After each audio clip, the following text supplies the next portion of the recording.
Bueno, muy buenas noches. Damos inicio a la sesión que se tiene programada para el día de hoy, 26 de junio de 2025, con la ficha 287-9621, desarrollo de videojuegos y de entornos interactivos. Entonces, para el día de hoy el objetivo es que en esta última fase que estamos ya pues por finalizar en la actividad de proyecto número 9, hay 4 evidencias que debemos desarrollar y esas 4 evidencias están relacionadas con el tema de derechos fundamentales en el trabajo.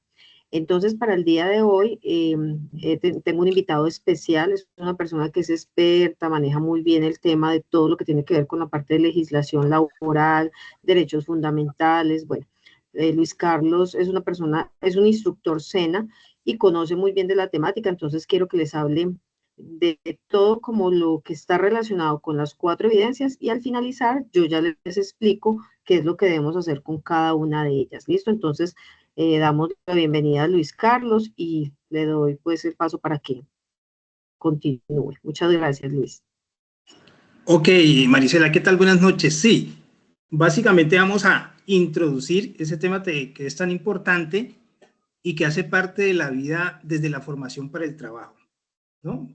Inicialmente vamos a generar qué es la explicación de eso que representa desde los términos de la dimensión del trabajo, la antropología, la sociología y la jurídica. Entonces nos vamos a partir en 3 segmentos de tal que podamos avanzar sobre el tema a través de una presentación que permitirá llevar, digamos, la comprensión didáctica. ¿Ok? Bueno, entonces vamos a iniciar. Generamos aquí el compartir. Y nos vamos aquí a la pantalla completa. Listo.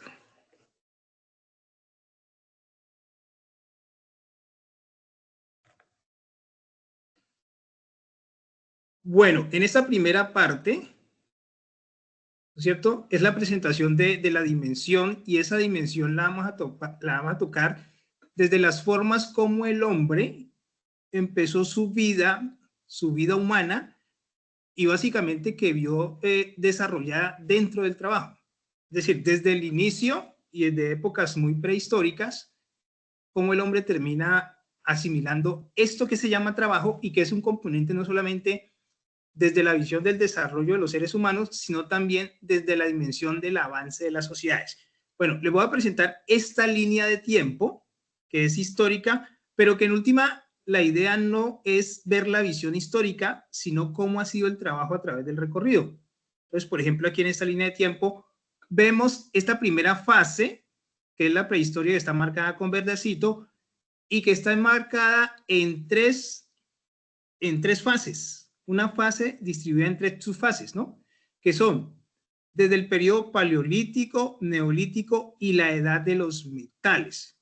Digamos que dando el inicio de la vida humana desde esta versión científica, ¿no es cierto? Que es, digamos, la más acercada a la ciencia. Entonces, el paleolítico se define como el primer periodo de la historia humana, digamos, del nacimiento de la visión humana, y que básicamente tiene su camino en las primeras necesidades del primer hombre, de los primeros hombres, ¿no?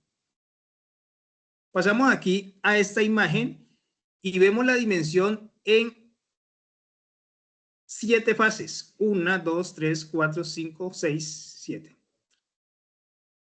¿Cierto? Que va desde los inicios y de los procesos evolutivos hasta una significación que es la última. Ustedes pueden ver las 7, que es un hombre sentado en un computador y básicamente que es como la representación de lo que hoy tenemos en pleno siglo XXI, portas al 22, y con los grandes adelantos tecnológicos que ha permitido, digamos, el desarrollo del hombre y del trabajo.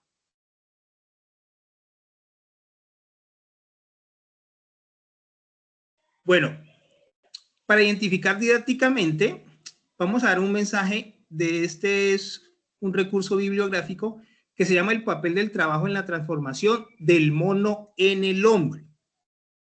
Este pequeño ensayo, es un librito, es un pequeño ensayo, habla de esas formas dominantes y de esa misma naturaleza que el hombre tenía en sus primeros tiempos. Escrito por un inglés, Federico Engels, y él termina escribiendo este ensayo asimilado en la evolución, pero después se dio cuenta y enfocó que era algo muy importante, y es que los primeros inicios del hombre tuvieron gran importancia el trabajo. ¿Por qué? Porque fue resolver como la especie de las necesidades, ¿no? Entonces, le damos un poquitico para que le demos el enfoque. El hombre pasa a dominar las fuerzas de la naturaleza a diferencia de los animales. El hombre no solo la aprovecha para el consumo, sino que la obliga a servir a sus fines planteados de antemano. Mediante el trabajo, el hombre se relaciona con la naturaleza. El trabajo es la forma en que el ser humano transforma la naturaleza para satisfacer sus necesidades a partir de las condiciones materiales. Bueno, esa era como la versión científica de esos primeros momentos, digamos, en esta teoría de la existencia del hombre y cómo el trabajo logra tener una compenetración. En esta otra imagen vamos a subdividir las etapas de la prehistoria, la vamos a pasar muy rápido, donde está dado los cambios y las transformaciones que hicieron parte de las sociedades humanas, pero que tiene que ver mucho el trabajo y que básicamente fue algo imposible de que el hombre evitara porque se trata de su necesidad. Entonces, la edad de piedra se calcula 2.5 millones de años, tiempo, digamos, bastante remoto, donde, si vemos la primera imagen desde el lado izquierdo de frente, vemos una caverna gris y los mamuts, que nosotros llamamos, nosotros que reconocemos, y fueron como las primeras formas de sobrevivencia. Después de 8.000 años llega un periodo que se denomina el Neolítico, que es un periodo siguiente al Paleolítico y que se trataba de la edad de piedra, pero digamos que con una etapa más avanzada. Si ustedes notan las dos imágenes, las versiones son diferentes y las formas de vida son diferentes. Después de ese periodo, hay un periodo que se llama la Edad de los Metales, que fue la forma como el hombre de la época logró superar la piedra y descubre un nuevo metal que le va dando inicio a una nueva construcción y transformación de su hábitat y de su mundo. Y es cuando vienen los metales y se compone desde hace 7.000 años, ¿no? Entonces ahí está el cobre, está el bronce y está el hierro. Bueno. Otra de las principales circunstancias, por ejemplo, de que haya transformación a través de esa dimensión construida por el hombre, tiene que ver mucho con lo que se ayudó para construir. Veamos, por ejemplo, estas herramientas de esa época del Paleolítico, que es la piedra rudimentaria, y vamos a encontrar que hay muchas figuras que comparadas a nuestra época, pues no van a tener, digamos, una identificación muy plena. Pero digamos que era lo que ellos para ese momento y de acuerdo a sus necesidades y lo que podían hacer, le podían dar la utilidad. Bueno, en esta siguiente etapa, que es la etapa del Neolítico, es una etapa muy desarrollada y que es básicamente adicionado a las experiencias. Si vimos la primera etapa en el Paleolítico, vimos que escasamente vivían en condiciones que ellos podían desarrollar para cubrir sus necesidades. Pero dado con la experiencia, miren ya lo que van logrando a través del tiempo, ¿no es cierto? Entonces, los sistemas de vivienda van descubriendo las formas ambientales, ya se les hace necesario, por ejemplo, que para alimentarse no deberían ir a sitios muy lejanos y que ya en los propios sitios podrían cultivar, podrían construir. Y si notamos en la parte de abajo, por ejemplo, las herramientas ya son más pulimentadas, ya son más perfeccionadas. Y eso se trataba con base en las experiencias que habían vivido a través de los tiempos. Bueno. Vamos a pasar a este videito corto, que es el hombre y el fuego, y es una de las etapas que parte en dos, digamos, la transformación del hombre a través del trabajo en la historia. ¿Y es por qué? Porque el fuego desarrolló una etapa muy importante a partir de aquel momento donde lo descubre. Entonces, vamos a ver el siguiente video.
Bueno, listo. Entonces ya con la presentación de este video son las formas de empezar a entender cómo el hombre desde sus primeros tiempos empieza no solamente a tener una organización desde sus formas humanas, sino también desde sus formas cómo encontrar elementos para producir, ¿no es cierto? Que son los agregados al mundo del trabajo. Y que para ese momento era supremamente complejo. Había como una complejidad. ¿Por qué? Porque no era fácil entender algo que no es muy novedoso y que finalmente a través de ese proceso terminan descubriendo que es de mucho interés para muchas de sus actividades. ¿No es cierto? Que ahí lo menciona. Entonces, para cocinar ya los alimentos ingeridos, pues yo creo que ellos dicen, ¿no es cierto? Dentro de las experiencias, era más fácil para digerirlos. Además que servía para otras utilidades como en las noches para los fríos, la defensa de los animales, y esto, digamos que va generando también una capacidad mental, ¿no es cierto? Porque no se trata solamente desde unas labores físicas, de un desgaste físico, sino también desde pensarse cosas como estas cuando aparecen, para qué las encausa. Bueno, ya pasado esto, miren ustedes, por ejemplo, las herramientas que a través del tiempo van pasando y se van perfeccionando. Entonces, en inicio pensamos con la piedra. Después, miren, empezamos a ver la utilidad de los metales y con unas formas más finas y definidas. Bueno, después viene el paso de las primeras civilizaciones, ¿no es cierto? Que es como la forma sociológica en dimensión, cómo ya estas sociedades son mejores organizadas, son más amplias, tienen ciertas fuerzas dentro del mismo reino del mundo humano. Caso de en la Edad Antigua, este es, por ejemplo, el Imperio Romano, todo lo que hacía el Imperio Romano, a pesar que se comienzan a ver unas formas organizativas sociales del trabajo, donde se denota que precisamente no eran las mejores en las condiciones para los seres humanos. Por ejemplo, los romanos utilizaban mucho los esclavos para el trabajo. Dependían básicamente de los esclavos. Esta otra imagen, por ejemplo, es la connotación de la cultura egipcia, ¿no es cierto? Que su desempeño básicamente como organización social y organización en el trabajo era a través de los medios de la arquitectura, ¿no es cierto? A pesar de vivir en terrenos muy fuertes, como el desierto, lograban tener todo lo necesario viviendo normalmente y no permitiendo que les alterara pues como estos cambios de ambiente. Por ejemplo, aquí miren las utilidades, ¿no es cierto? Las pirámides, que no solamente eran lugares que a veces son muy representativos de fotos, sino que tenían, digamos, unas utilidades para ellos, que iban desde lugares fúnebres hasta, si ustedes ven en la parte de abajo, lugares de almacenamiento. Y eso también constituía en unas partes muy fundamentales de cómo se organizaban estas sociedades, y que básicamente era con base en lo que ellos creaban y hacían como elemento de trabajo. Bueno, esta otra es la sociedad griega, es como una muestra pues de esa dimensión de las primeras civilizaciones. Si bien esta sociedad, digamos, no estaba categorizada por tener una determinada situación dentro del medio productivo como tal, un elemento material, pero tenían una importancia que hasta nuestros días han sido muy importantes, han sido relevantes, que es el caso de la organización de la sociedad y la organización política, ¿cierto? Son las que se pensaron los filósofos y que también eso hacía parte del mundo productivo, ¿no es cierto? Cómo una sociedad también se organizaba y que permitía por medio de ella que otras sociedades también se organizaran. Si ustedes ven este esquema social, usted encuentra que de cierta forma los ciudadanos no eran todos, eran los más representativos y connotables de la sociedad. Y digamos, de frente, aquí en la pantalla, sobre el lado derecho, hay unos que están categorizados para ese momento que no eran ciudadanos. Era el caso de las mujeres, de los extranjeros y de los esclavos, que básicamente fue un proceso y que fue cambiando y que tenía un agregado muy importante de lo que hoy representa, por ejemplo, el mundo del trabajo, ¿no? El caso de las mujeres, de los que no son de un país y en algún momento de las formas esclavizadas. Bueno, Ya terminando esa etapa, pasamos a otra etapa muy fundamental esta es la Edad Media, desde el reconocimiento de la organización de las sociedades, una etapa que fue muy complicada y que llegó hasta el siglo IX y era la etapa de los caballeros. Era muy complicado porque miren ustedes, por ejemplo, estas jerarquías eran unas jerarquías donde ciertos grupos sociales eran predominantes y no había unas formas de circulaciones sociales a nivel de los medios del trabajo que permitiera lo que hoy tenemos en pleno siglo XXI en las sociedades contemporáneas, donde digamos los seres humanos viven mucho mejor. Aquí era inmovible, aquí había unos quienes estaban en la cúspide, quienes tenían el poder.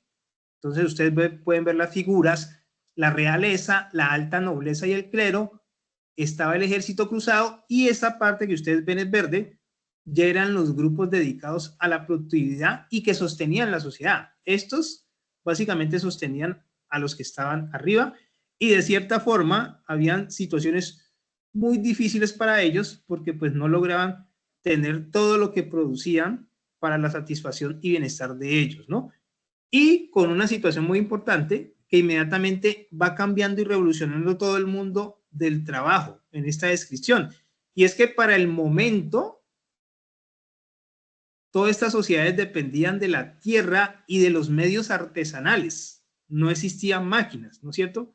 Que es lo que después, digamos, va a agilizar los procesos y va a permitir que las sociedades empiecen a tener niveles donde la mayoría empiece a mejorar sus condiciones, ¿no? Entonces, este era en el periodo de la Edad Media.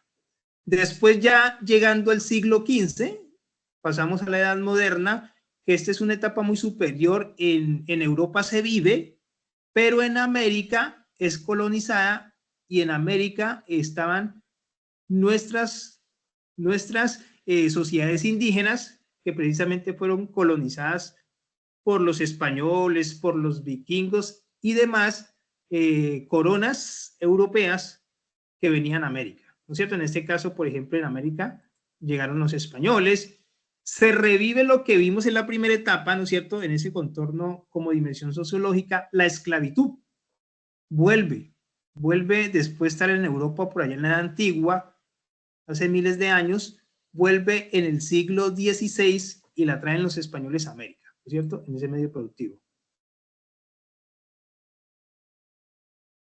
Bueno, ya en una etapa, y esta etapa es muy importante, en una etapa más avanzada, en el siglo XVIII se viene un proceso que cambió y generó que el mundo de la humanidad y el mundo del trabajo empezara a tener una connotación diferente, que fue la revolución industrial. Y eso fue que nada menos que fue la invención de la máquina, ¿no es cierto? Entonces, la invención de la máquina lo que hace es que la productividad de la tierra y artesanal se transforma y las máquinas lo que hacen es que agilizan los procesos y generan también una gran ocupación. Por ejemplo, los que antes de la revolución industrial se dedicaban al campo, pues muchos de ellos emigraron a las grandes ciudades donde estaban las principales fábricas o factorías, que fue la creación de la máquina. Esto logra, lógicamente, darle unos cambios generales a las sociedades humanas del momento, ¿no es cierto? En este país, por ejemplo, en estos procesos de revolución industrial, uno de los países pioneros fue Inglaterra, Francia, Estados Unidos y demás, que fueron los primeros países que empezaron a hacer, digamos, estos grandes proyectos industriales. Esto, digamos, que genera productividad a gran escala, empieza a dimensionar mucho más, digamos, la transformación de las sociedades y el mundo, pero también empiezan a llegar muchas personas a desarrollar el mundo del trabajo. Y ahí es cuando viene, digamos, las grandes incógnitas e interrogantes. ¿Qué pasará en el mundo del trabajo con las personas que van a, digamos, a desempeñar esas ocupaciones y esos oficios? ¿No es cierto? Y que es difícil, ¿por qué? Porque en esos primeros momentos no se pensaba mucho en las condiciones de las personas, se pensaba más en un mundo dimensionado que transformara y que agilizara muchos procesos que antes eran, digamos, artesanales y pues que demoraba mucho tiempo, ¿no es cierto? Entonces, por ejemplo, mire, este es muy preocupante porque si ustedes ven aquí la imagen, es un niño trabajando como en una especie de telar con una máquina, y en ese momento era normal. ¿Por qué? Porque no les parecía que si un niño trabajara, pues terminara siendo un abuso o algo muy exagerado, ¿ya? Pero que fue parte de cómo hoy en día se desarrollaron todos estos procesos y se mantienen unas reglas muy medidas para que no haya niños, digamos, trabajadores que terminen siendo abusados y terminen, digamos, parando sus procesos como seres humanos en camino a un buen bienestar. Miren, por ejemplo, esta otra imagen es en Inglaterra, en una de las industrias donde hay niños en unos telares trabajando. Si podemos ver estos niños hoy, por ejemplo, esto no podría ser porque primero las condiciones no están altas, si ustedes ven están descalzos y están ante un gran peligro de unas grandes máquinas. Es como las inquietudes también de todos estos procesos de transformaciones de las sociedades, pero que también se ven necesarios los procesos de las transformaciones de las condiciones de las personas dedicadas al mundo del trabajo. Miren esta otra imagen también, es en Inglaterra, y es cantidad de niños que venían del campo, que antes trabajaban artesanalmente, y frente a ese proceso industrial, pues se vienen a las grandes ciudades. Entonces, cantidades de niños que eran empleados y muchas veces trabajaban largas jornadas, jornadas de 14, 16, 18 horas, y que eran condiciones pues extenuantes y muy lamentables para unos niños que apenas empezaban a hacer su transformación a ser ciudadanos y trabajadores. Bueno, la revolución industrial fue un proceso, digamos, muy destacado porque lo que permitió es que el mundo tuviera una revolución de cambio y que fuera más agilizado de lo que antes había y poder ir resolviendo necesidades que cada sociedad iba planteando, ¿no es cierto? Parte de esto, por ejemplo, se debe a que en este proceso de la revolución industrial también vinieron otros procesos que no fueron muy satisfactorios para las sociedades. Por ejemplo, el caso de las guerras mundiales. Miren, si ustedes ven aquí este cuadro, desde 1760 y lo encadenamos hasta 1948, se van a encontrar que hubo fatalidades. Por ejemplo, las dos primeras guerras mundiales, que lo que hizo fue que muchos países tuvieran unos destrozos terribles, pérdidas en vidas humanas, y que lógicamente los países que lograron sobrevivir, pues que quedaron en condiciones lamentables y que no había otra situación que permitiera, digamos, mejorar las sociedades, que sería a través de la productividad, el trabajo y el desarrollo de las personas. Por eso es muy importante cuando se logran estos procesos de reactivación, nace una entidad a nivel mundial que se llama la OIT, que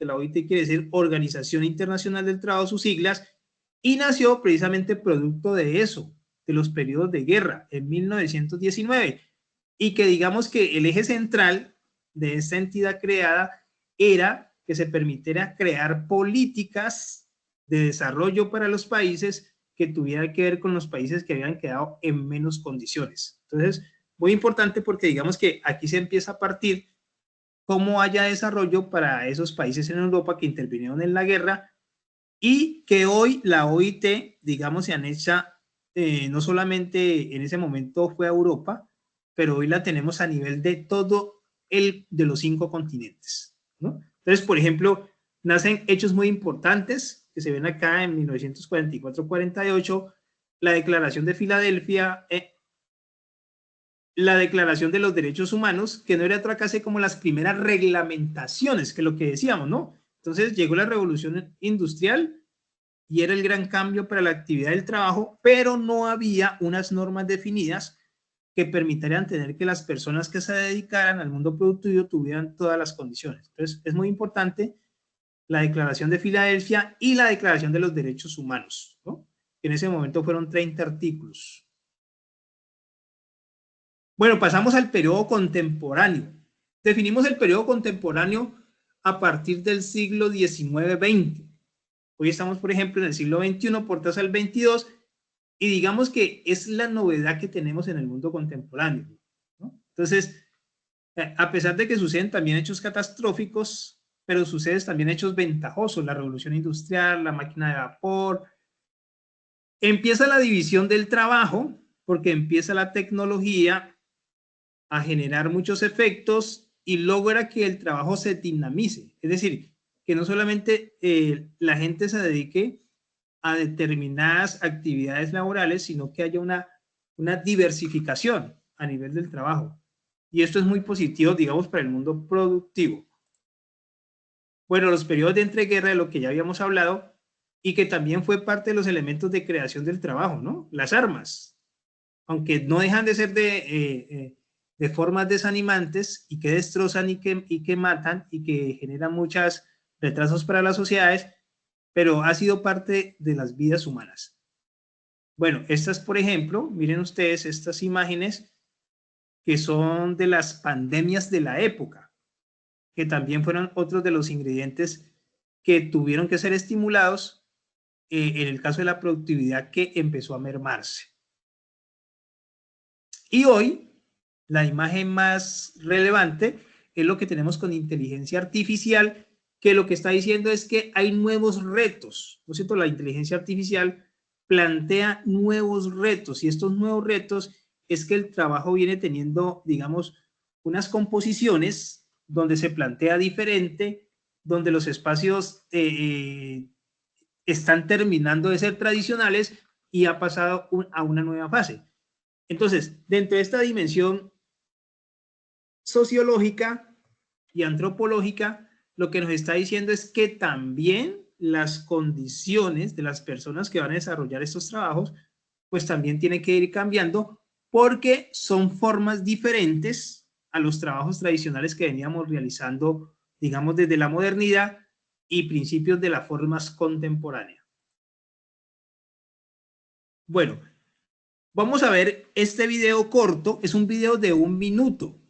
Este video es corto, es de 1 minuto y es la representación del paso de la tradicionalidad, es una representación del paso de la tradicionalidad a lo que tenemos hoy del mundo contemporáneo, que es con inteligencia artificial y que tiene otras formas y retos en los campos del trabajo.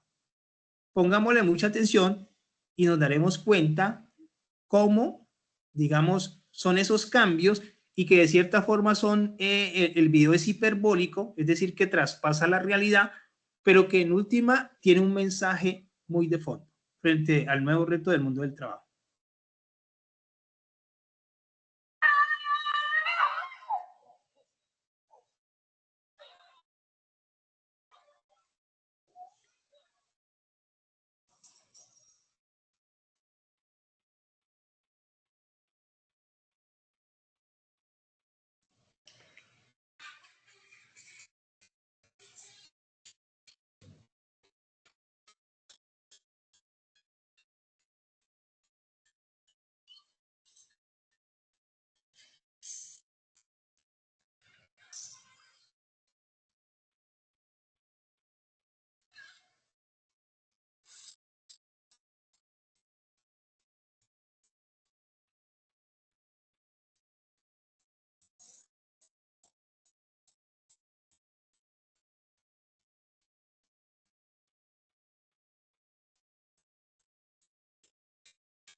Bueno, listo. Entonces, esta apreciación de este video, lo que nos está diciendo el video es las nuevas formas de los retos y la injerencia de la tecnología.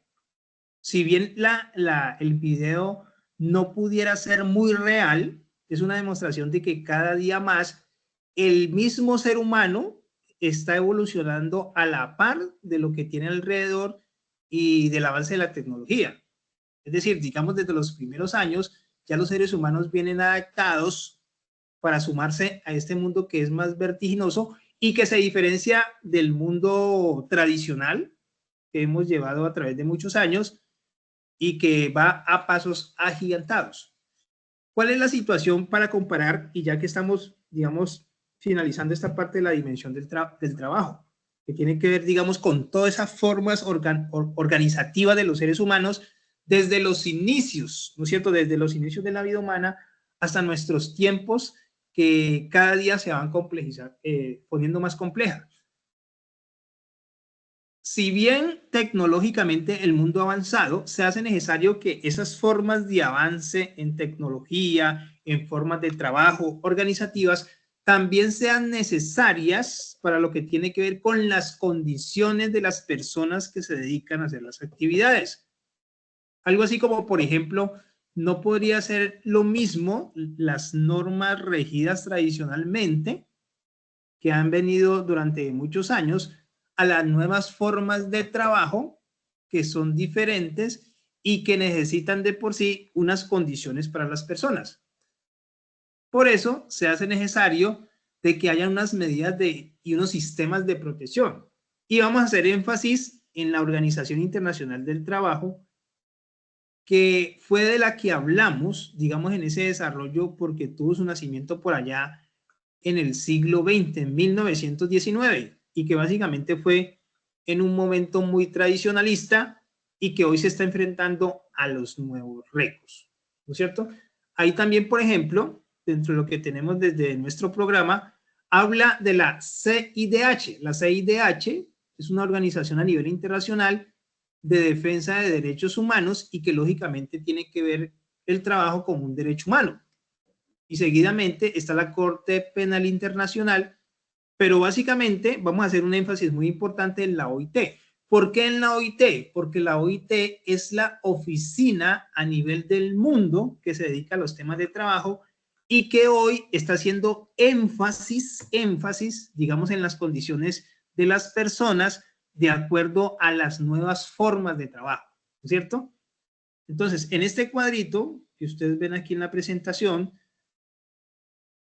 ellos a través del mundo están haciendo un programa y básicamente este programa que nosotros estamos haciendo hace parte de la Organización Internacional del Trabajo, que esperas para sacar para el año 2030, digamos, unos resultados que permitan avanzar en que los seres humanos tengan mejor bienestar en las nuevas formas de trabajo. Para eso, ellos han planteado 5 derechos fundamentales en el trabajo que ustedes ven aquí abajo, donde dicen categorías de principios y derechos fundamentales, y que la OIT maneja un sistema internacional que se llaman convenios, que son como una especie de normatividad que ellos logran ir a los países del mundo, presentárselo a los gobiernos del mundo para que ellos los introduzcan dentro de su legislación. ¿Qué buscan estos convenios? Que son como las normas internacionales de la OIT. Buscan mejorar las condiciones para las personas que se dedican a la actividad del trabajo. Vamos a hablar de uno de los 5 que hay aquí. Por ejemplo, Colombia tiene alrededor de 189 convenios, tiene 169, que son con los cuales ha metido dentro de su legislación para generar protección a las personas que hoy desarrollan actividad del trabajo. Entonces, por ejemplo, empecemos con libertad de asociación y libertad sindical. ¿Qué quiere decir esto? Por ejemplo, que las personas dedicadas, las personas dedicadas al mundo del trabajo, pues deben de tener toda la libertad para asociarse y velar por sus derechos y condiciones. Básicamente, estas organizaciones que se reconocen aquí se llaman sindicatos. El segundo, eliminación de todas las formas de trabajo forzoso. ¿Qué quiere decir esto? Hoy, por ejemplo, los países, digamos, en sus competencias económicas, a veces no miden y hay lugares donde la gente en países productivamente las obligan desde una manera obligada, es decir, doblegando su voluntad a que tengan que generar actividades de trabajo incluso sin tener las condiciones y sin tener los debidos salarios. Esta tercera es muy importante y yo creo que tiene una compenetración a ciertos lugares del mundo donde hay mayor necesidad. Abolición efectiva del trabajo infantil. La OIT lo que está diciendo es que al 2030 se debe, digamos, derivar de que haya una reducción muy grande sobre el trabajo infantil. Si ustedes vieron en el recuento de la dimensión sociológica que presentamos en la Revolución Industrial, ustedes veían las imágenes de niños trabajando en Inglaterra, en las primeras industrias de la primera Revolución Industrial. Y lo que se dice es que en pleno siglo XXI todavía esas escenas que nosotros vimos ahí se repiten en muchos lugares del mundo. Esto tiene un contrasentido para las sociedades. ¿Por qué? Es muy sencillo. Cuando un niño en sus primeros años se dedica a trabajar, pues lógicamente que va a ser un adulto que no va a tener el desarrollo suficiente. Y la OIT lo que plantea es que cuando un niño trabaja, difícilmente va a ir a la escuela, va a ir a tener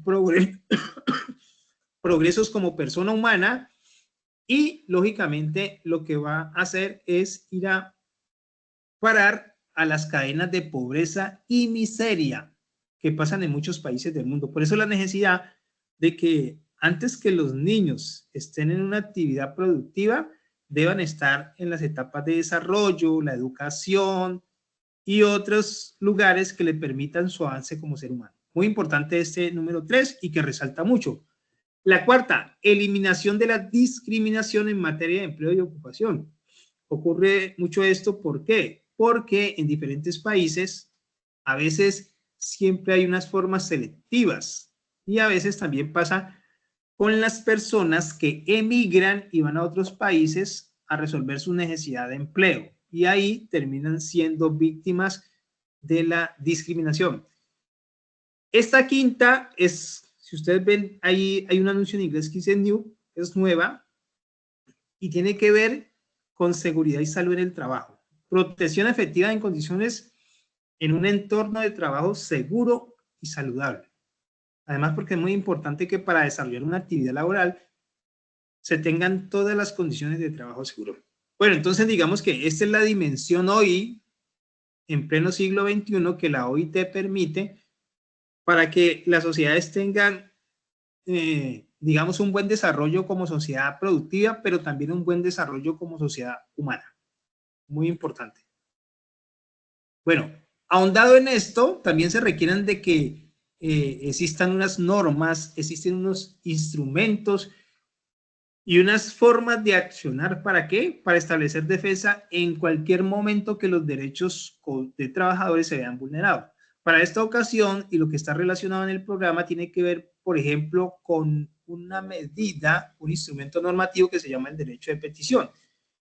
En nuestra Constitución, en la Constitución de 1991, en la parte de los derechos fundamentales en el trabajo, derechos fundamentales, en el artículo 23 está consignado que todas las personas pueden hacer peticiones respetuosas. ¿Esto qué significa? Que a través de este documento se pueden, digamos, generar muchas medidas de protección frente a situaciones que se puedan aclarar de parte de quienes están en la actividad del trabajo. Bueno, entonces este otro es como una especie de un marco legal de lo que estas peticiones, digamos, deben de ser hechas y cumplidas en unos tiempos. Y eso depende, digamos, del tipo de solicitud. En este caso, están desde los 5 días hasta de los 30 días. Otra de las medidas instrumentativas tiene que ver con la tutela, que es una especie de demanda en nuestra legislación de 1991, que es corta y permite que en algún momento donde la persona tenga vulnerados sus derechos fundamentales, en este caso digamos que el trabajo reside mucho, que tenga mucho el derecho fundamental, pues las personas logren tener esas medidas de protección. Aquí, por ejemplo, está versado en la estructura básica de la tutela, que tiene que ver con la información del accionante, es decir, la persona que instaura la tutela, sus nombres completos, su identificación, el lugar de notificación y dirección de residencia del solicitante, ¿no?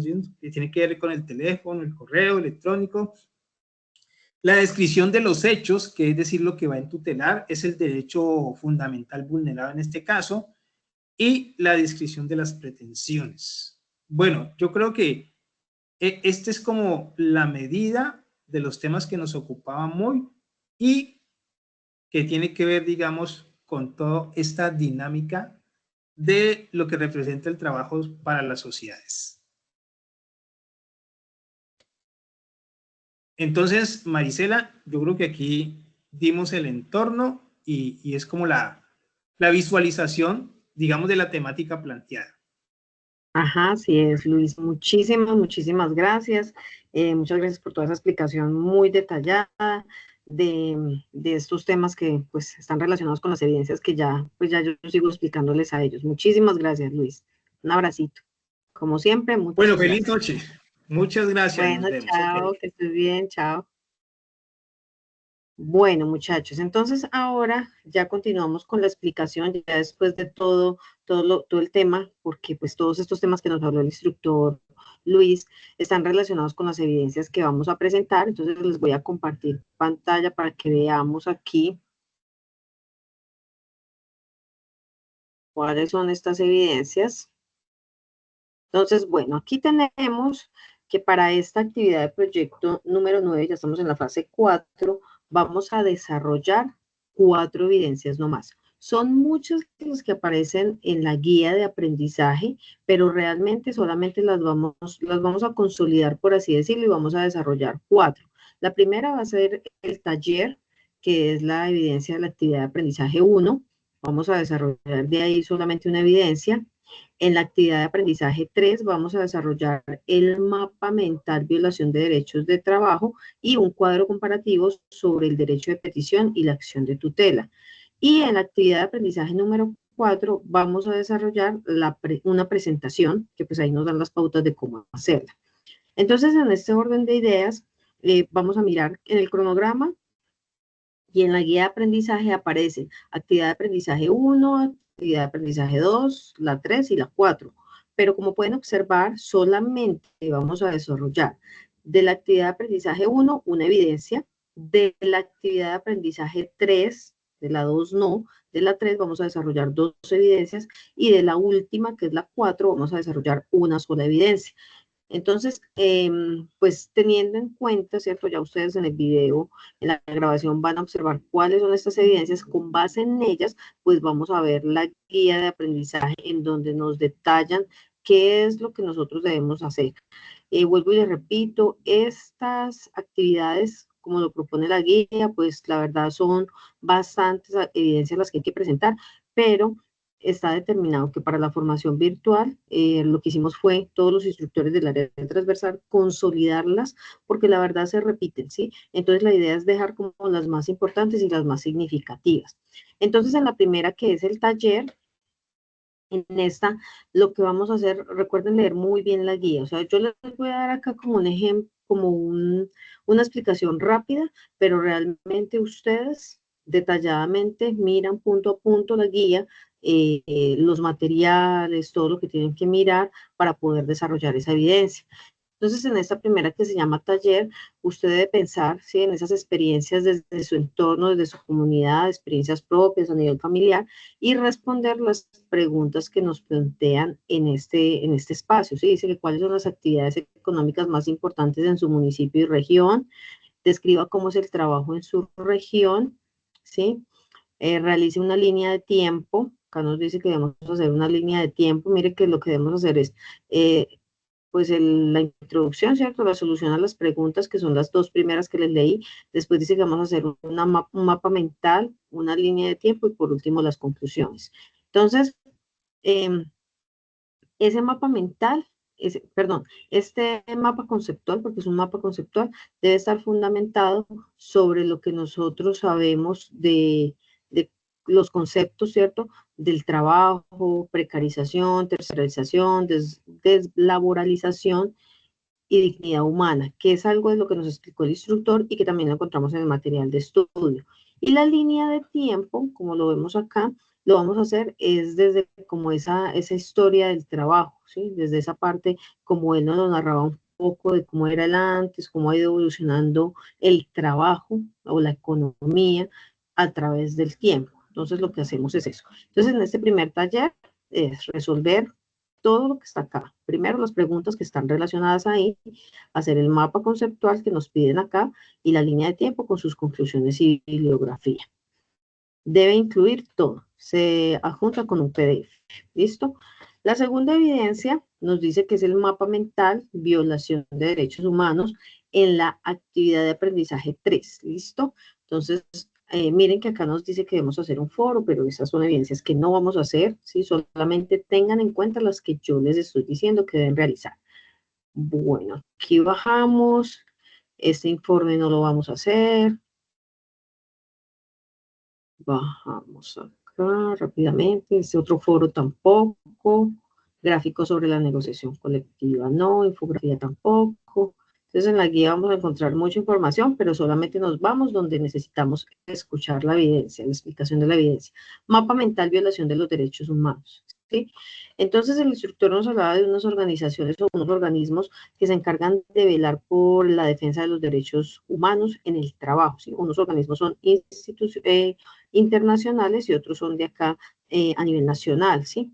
Entonces lo que vamos a hacer es un mapa mental en donde nosotros vamos a decir cuáles son como esos mecanismos que utiliza cada uno de estas instituciones o de estas entidades frente a la violación de los derechos humanos. ¿Qué acciones son las que ellos nos brindan para poder proteger nosotros nuestros derechos humanos? Entonces, en la Organización Internacional del Trabajo miramos a OIT, ¿sí? Y cada uno de ellos, cómo nos pueden ofrecer esas herramientas para nosotros poder hacer valer nuestros derechos, y eso lo hacemos a través de un mapa mental. ¿Listo? Este pues es muy sencillo, no es muy complicado. Bueno, nos vamos para la otra evidencia. La otra evidencia nos dice que debemos hacer un cuadro comparativo sobre el derecho de petición y la acción de tutela, que el instructor nos lo mencionó pues a grosso modo, ¿cierto? Pero pues nos hizo como una pequeña explicación. Entonces, estos mecanismos son diferentes, ¿no? Pueden funcionar porque lo que buscan es velar por el derecho de nosotros, pero por la defensa de nuestros derechos, pero tienen unas formas de accionar diferente. Entonces, la idea es que a través de un cuadro comparativo, coloquemos acá el derecho de petición, la acción de tutela, y hagamos como una comparación entre ellos, ¿sí? ¿Cuáles son sus similitudes, cómo funcionan, cómo se hacen, ante quién se presentan, y poder comparar el uno con el otro? Ese sería la tercera evidencia. Y por último está la de la actividad de aprendizaje 4, que es una presentación. Vamos a mirar en qué consiste esta última evidencia. Esta de acá. Me la resalto. Bueno, entonces en esta presentación nos dan como unos derechos, ¿sí? O como unos valores, por así decirlo, que tienen todos los pueblos, ¿sí? Entonces, la idea es que nosotros, pues, vamos entonces a leer, a ver un video y a leer un documento que aparece en plataforma, están relacionados en la plataforma, y con base en ese video y en ese documento vamos a empezar a resolver las preguntas que aparecen aquí mismo en la guía de aprendizaje, que son estas que encontramos acá, ¿sí? Adicional a resolver estas preguntas, el video es un video acerca del jefe piel roja que le hizo al presidente de Estados Unidos. Es un video muy bonito que vale la pena que no lo veamos. Y en el documento, pues también nos hablan de un poco parte de los derechos humanos, ¿cierto? De cómo nosotros podemos entrar en defensa. Entonces, con base en eso, pues vamos a resolver las preguntas. En el trabajo me deben resolver las preguntas. Son preguntas pues relacionadas con esto, cómo interactúa el derecho a un medio ambiente sano, con los derechos individuales y sociales. Pues es simplemente hacer como un análisis con base en el material de estudio. Después de resolver las preguntas, debemos pensar en cuáles, porque vamos a identificar cuáles son los problemas que se viven en el entorno social o familiar en donde yo me desenvuelvo, ¿sí? Teniendo en cuenta estos derechos que aparecen en este recuadro, ¿sí? Entonces ustedes dicen, bueno, los que aparecen acá acá, si en mi zona, en mi comunidad, hay un problema muy grave con el medio ambiente, no están cuidando, tiran basuras. Usted identifica cuáles de estos derechos se pueden estar violentando y lo que hacemos es definirlos, ¿sí? O sea, identificarlos, los contamos y vamos a pensar en cuáles serían esas acciones que puedan facilitar la resolución de esa situación que se está presentando, ¿sí? O sea, como qué alternativas de solución usted podría plantear ante eso que usted identifica. Eso lo presentamos en una diapositiva donde resolvemos las preguntas que aparecen acá y donde damos respuesta a este punto. ¿Listo? Esa sería pues como la evidencia de presentación. Miren que acá nos dice cuál es la estructura que debe tener nuestro trabajo. También lo tenemos aquí explicado. La idea es que se haga una presentación de PowerPoint o un documento pues parecido a PowerPoint que facilite pues como que sea como una presentación, ¿cierto? Bueno, esas son las 4 evidencias. Recordemos que no debemos desarrollar todas las que aparecen ahí en la, en la guía de aprendizaje. Los enlaces ya están habilitados. Cualquier duda, cualquier inquietud que tengan, pues ya saben que estoy ahí para colaborarles. Bueno, tener en cuenta los parámetros que están establecidos para estas evidencias para que pues evitemos devoluciones de los trabajos. ¿Listo? Bueno, muchachos, muchísimas gracias. Una feliz noche a todos. Bendiciones.